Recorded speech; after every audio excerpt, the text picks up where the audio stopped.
નમસ્કાર. ધારી તાલુકાના ઇંગોરાળા ડુંગરી ગામે રાજવી ઠાઠમાટ સાથે ભવ્ય લગ્નોત્સવ યોજાયો, જ્યાં કાઠિયાવાડી સંસ્કૃતિ અને અશ્વપ્રેમનું અનોખું દર્શન જોવા મળ્યું. સુરેશ સતુ જેબલિયા અને હરેશ સતુ જેબલિયા પરિવાર દ્વારા આયોજિત આ લગ્ન પ્રસંગમાં ઢોલ નગારા, રજવાડી, બગી, પરંપરાગત ફુલેકુ અને વિવિધ જાતિના અશ્વોએ સૌનું ધ્યાન આકર્ષ્યું. કાર્યક્રમમાં ચલાલા શ્રી દાન મહારાજની જગ્યાના લઘુ મહંત શ્રી મહાવીર બાપુ, ધારાસભ્યો જેવી કાકડિયા સહિત રાજકીય, સામાજિક અને ધાર્મિક આગેવાનો ઉપસ્થિત રહ્યા. મોટી સંખ્યામાં ગ્રામજનો અને મહેમાનો નવ દંપતીને આશીર્વાદ પાઠવવા ઉમટી પડ્યા. સમગ્ર કાર્યક્રમ કાઠિયાવાડની ગૌરવશાળી પરંપરા અને કાઠી ક્ષત્રિય સમાજની સાંસ્કૃતિક એકતાનું પ્રતિબિંબ બની રહ્યો. વધુ સમાચાર માટે જોડાયેલા રહો આરપી ગુજરાત ન્યૂઝ, રાજકોટ.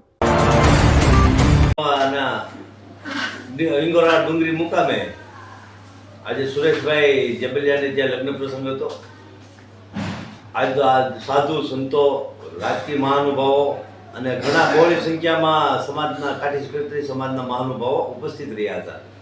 ત્યારે કાઠી ક્ષત્રિય સમાજની એક પરંપરા રહી છે, આદર, આવકાર,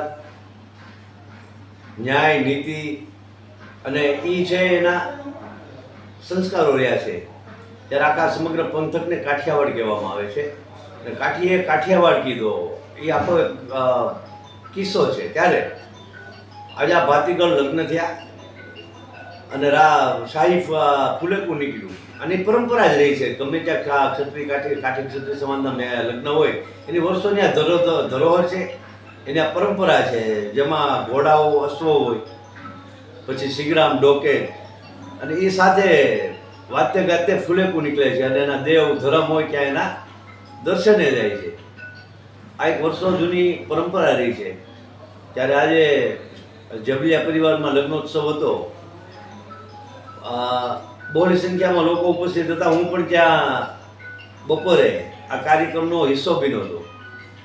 ત્યારે જે આદર આવકાર છે એ એક અનોખી પરંપરા છે. ઓલા કેને કાઠિયાવાડમાં કોકની ભૂલો પણ ભગવાન, ખાને મારો મહેમાન, તને સ્વર્ગ ભૂલાવું શામળા, એ એના ઉપરથી જ આ એક દુઓ બન્યો છે. ત્યારે આ આશરા ધર્મ, રહેણી કેણી, વટ વચન, વિવેક, એ માટે આ પરગનું છે એ બહુ જાણીતું છે. ત્યારે આજે જેબલિયા પરિવારે એમની વર્ષો આ કાઠી ક્ષત્રિય સમાજની વર્ષોની ધરોહર, આ પૌરાણિક સંસ્કૃતિને આજે ઉજાગર કરવા હાટું આ ભવ્યાથી ભવ્ય ફુલેકું કાઢ્યું હતું. અને તેમાં ખાસ પ્રકારના અશ્વો હતા અને બેન્ડવાજા, ઢોલ, રમઢોલ એ સહિતનું વાતે ગાતે ફુલેકું નીકળ્યું હતું. જેમાં આજ ધારાસભ્યશ્રી, પછી મહાવીર બાપુ સહિતના ઘણા મહાનુભાવો ત્યાં ઉપસ્થિત હતા અને એની હાજરીમાં આ લગ્ન સંપન્ન થયા.